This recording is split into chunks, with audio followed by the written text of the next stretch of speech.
नमस्कार सभी को। मैं सबसे पहले आप सबको धन्यवाद देना चाहूँगा कि आपने बड़ी धैर्यपूर्वक इंटरव्यू सुने, लोगों को सुना। जो लोग घर पे 1-2 घंटे से वेट कर रहे थे, ये वो लोग हैं जो दुखी हो चुके थे, परेशान हो चुके थे और निराश हो चुके थे।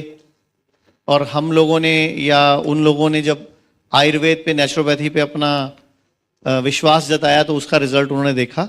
तो मैं बताना चाहूँगा, जब भारत अंग्रेजों का गुलाम था उस टाइम 1930 में एक कमेटी बनाई गई जिसका नाम रखा ड्रग कमेटी। वो ड्रग कमेटी अंग्रेजों ने बनाई कि किस तरीके से भारतीय चिकित्सा पद्धति को खत्म करना है और अंग्रेजी चिकित्सा पद्धति को लागू करना है। उसकी एक कमेटी बनाई गई और उसके प्रेसिडेंट बनाया गया आर.एन. चोपड़ा जी को। आर.एन. चोपड़ा जी का जो इतिहास है वो पहले अंग्रेजों के टाइम में उनके आर्मी में ऑफिसर रह चुके हैं।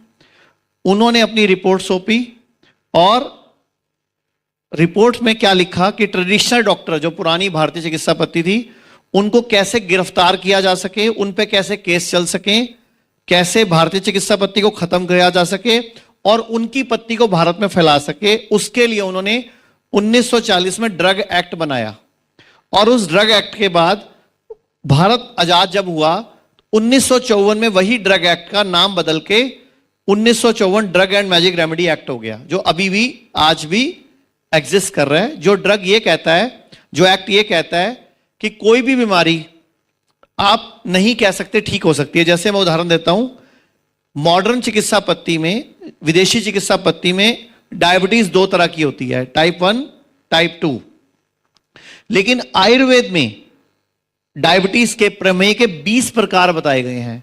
10 कफ के, 6 पित्त और 4 वात, यानी कि टोटल 20 प्रकार की डायबिटीज, जिसमें से 16 प्रकार की डायबिटीज ठीक की जा सकती है एज पर जिस तरह भारत में एक संविधान है उस तरह आयुर्वेद का संविधान है ये चरक संहिता, जिसके हिसाब से मैं श्लोक नंबर भी बता देता हूं आपको, प्रॉपर इसका कॉन्टेक्स्ट भी बता देता हूं, जिसमें क्लियर लिखा हुआ है 16 प्रकार की डायबिटीज साध्य है। लेकिन हम ये कह नहीं सकते because drug and magic remedy act Ayurveda के डॉक्टरों पे, नेचुरोपैथी के डॉक्टर्स पे लागू हो जाता है। तो जो साध्य है वो 10 की 10 जो कफ वाली डायबिटीज है वो साध्य है। असाध्य जो है वो वात वाली को असाध्य बोला गया है और कठिनता से साध्य है वो पित्त वाली है। मतलब आयुर्वेद में 3 टेक्निक बताई गई, एक साध्य, एक कष्ट साध्य और एक असाध्य, मींस जो हो ही नहीं सकती। तो लेकिन जो साध्य है वो भी नहीं कहा जा सकता। उसके लिए पेज नंबर 2 श्लोक नंबर 2 पेज 3 पे इसमें ये रेफरेंस है जो मैं बता रहा हूं। ऐसे ही इसके अलावा ज्वर है, फीवर की चिकित्सा। अभी आजकल बुखार हो जाए तो हमें सबको पता है कि कौन सी गोली खानी है, जबकि अगर दुनिया की कोई सबसे खराब गोली का रिकॉर्ड निकालोगे तो बुखार की गोली निकलेगी। और हमारे घरों में हम बच्चों को भी दे रहे हैं, बड़ों को भी दे रहे हैं। नाम आप सबको मालूम है, मैं माइक से नाम नहीं लूंगा। और पीछे जो 2 साल कोरोना चला, सबको पता है कि कौन सी गोली के बारे में खबर उड़ी थी कि 1000 करोड़ का फ्रॉड किया उसने भारत में, और वो गोली आज भी बिक रही है। मालूम होगा आपको, कोर्ट ने भी उस पर बड़ा तगड़ा संज्ञान लिया, डोलो 650 नाम लिया था कोर्ट ने कि 1000 करोड़ का फ्रॉड हुआ भारत में, डोलो 650 ने किया इस टाइम पे। और दुनिया की सबसे खराब गोली है, किडनी भी खराब करती है, लीवर भी खराब करती है, कैंसर भी करती है, हमें ब्लड की खराबी भी देती है, लेकिन कोई रोकता नहीं, कोई हमें सिखा ही नहीं रहा कि बुखार हमारा मित्र है। आयुर्वेद कहता है फोड़ा, फुंसी, उल्टी, दस्त, जुकाम और बुखार ये हमारे मित्र हैं, हमारे भले के लिए आते हैं। इस तरह कुष्ठ और सफेद दाग, ल्यूकोडर्मा का विदेशी चिकित्सा पद्धति में कोई इलाज नहीं है, लेकिन आयुर्वेद में उसके बारे में पूरा वर्णन है। रक्तपित्त, जितने ब्लड के डिसऑर्डर्स हैं सारे वर्णन है। तो ये सारा कुछ, बहुत कुछ है बताने के लिए, और ये मेरे पास कुछ सबूत भी हैं। मैं आपको एक श्लोक पढ़ के बता देता हूं जिसपे क्या लिखा हुआ है, जो इसमें क्लियर इसमें ये चीज क्लियर की हुई है, जो कि या तो किताब गलत है या फिर हमारे संविधान में वो जो एक्ट बनाया वो गलत है। ये किताब कहती है, हेतवे पूर्ण रूपाणी रूपायणी यल्पी यस्य च त च तुल्य गुणों दृश्यो न दोष प्रकृति भवेत। ये 11 नंबर श्लोक है, पेज नंबर 158 है। इसमें साफ लिखा है कि रोग जो है वो दो तरह का है, साध्य और असाध्य है। साध्य में भी क्या है, सुसाध्य है और एक कृष्ट साध्य है, मतलब एक आसानी से साध्य है और एक थोड़ा सा मुश्किल से साध्य है, और एक है असाध्य जो ठीक नहीं हो सकता। लेकिन साध्य रोगों को भी drug and magic remedy act में हमें रोका जा रहा है। आयुर्वेद का एक और बड़ा प्यारा सूत्र है, सर्वेषाणाम रोगाणाम निदानम कुपितामला। यह श्लोक क्या कहता है, दुनिया में कोई भी बीमारी है, कुपित मल को, गंदे मल को शरीर के अंदर से निकाल दो, सफाई कर दो, बीमारी ठीक हो जाती है। और हमारे देश में आज की डेट में लोग, मॉडर्न लोग उपवास रखने को मना कर रहे हैं। उपवास हमारे देश में हमारी सफाई के लिए था।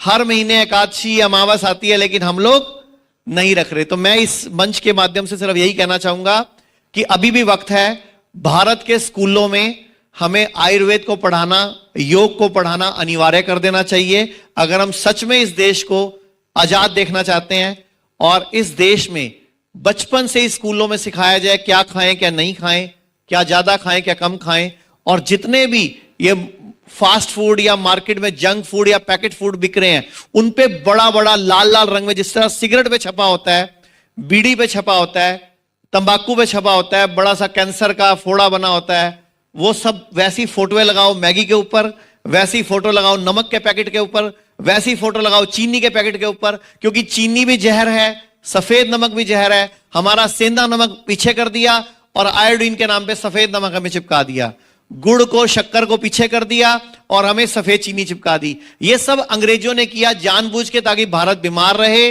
भारत कहीं दुनिया पे राज ना कर ले, भारत के लोग बीमार रहे, भारत का पैसा हम लूटते रहे। और आज भी भारत में 600 करोड़ गोलियां बिक रही हैं महीने की शुगर की, 300 करोड़ गोलियां बिक रही हैं लगभग ब्लड प्रेशर की, और ये सारी गोलियां विदेशी कंपनियों की हैं, पेटेंट राइट उनके पास है, तो पैसा भी बाहर जा रहा है। तो आप सबसे ये गुजारिश है कि मिलकर हम सब प्रण करें कि आयुर्वेद को अपनाएं, स्कूलों में शुरू करें, भारत सरकार से अपील करें। और एक लास्ट में मैं अपील करना चाहूंगा कि आज देश को आजाद हुए लगभग 76 ईयर्स हो गए, हम अमृतकाल मना रहे हैं। आयुष्मान योजना पूरे विश्व की सबसे बड़ी योजना, 50 करोड़ परिवारों का उसमें इलाज होता है, 5 लाख रुपए का इलाज फ्री मिलता है। नाम है आयुष्मान योजना, लेकिन उसमें आयुष है नहीं, पता नहीं मान भी किस बात का है। आयुर्वेद उसमें है ही नहीं, आयुष पूरा ही का पूरा गायब है उसमें से। तो मैं रिक्वेस्ट करूंगा पूरी भारत सरकार से, हमारी मिनिस्ट्री से, आप लोगों से, पत्रकार भाइयों से कि इस आवाज को उठाओ कि हमें आयुष्मान में आयुर्वेद को शामिल करना है। और एक जरूरी बात और बताना चाहूंगा कि जो हम लोग हेल्थ इंश्योरेंस कराते हैं, प्लीज उसके बारे में जागरूकता फैलाओ, क्योंकि हम लोग अब ये वीडियोस बना रहे हैं ना, तो हम बहुत सारे लोगों को मिलते हैं जो सिर्फ इलाज की वजह से गरीब हो गए। तो अगर हेल्थ इंश्योरेंस कराया होगा तो कम से कम आप इलाज की वजह से तो गरीब नहीं होगे, क्योंकि अब जो हेल्थ इंश्योरेंस नए चल रहे हैं, जितने भी नए आ रहे हैं, वो आयुर्वेद में भी चल रहे हैं और एलोपैथी में भी चल रहे हैं। तो मैं चाहूंगा कि हमारे जो एडवोकेट हैं अश्विनी जी, जिनको PIL मैन ऑफ इंडिया कहा जा रहा है, वो लास्ट वीक हमारे हिम्स मेरठ हॉस्पिटल में भी विजिट करके गए, पूरा समझ के गए कि किस तरह की बीमारियां, किस तरह के इलाज और किस तरह के कानूनों के अंदर जो दिक्कतें हैं उसमें वो क्या हमारी मदद कर पाएंगे। तो मैं चाहूंगा एक बार तालियों के साथ हम अश्विनी जी को आमंत्रित करें। Thank you sir, welcome sir.